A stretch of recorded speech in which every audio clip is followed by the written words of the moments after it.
Welcome back to RamZland. Today I want to show you the effect of carbon dioxide gas under pressure. Check this out.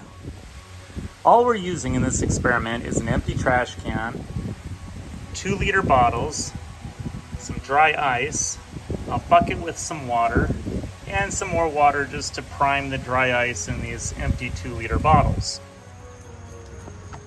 So the first step is to add some small pieces of dry ice to your empty 2-liter bottle.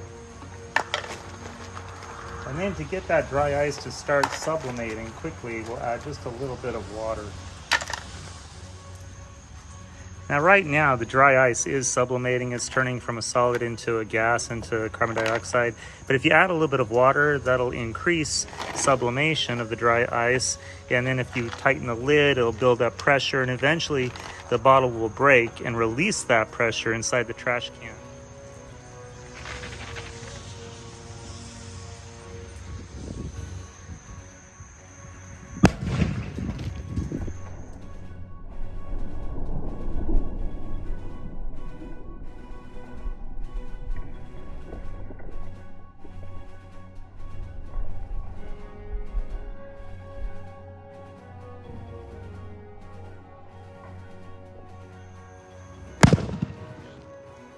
So what's going on in this amazing reaction is you have carbon dioxide gas under pressure.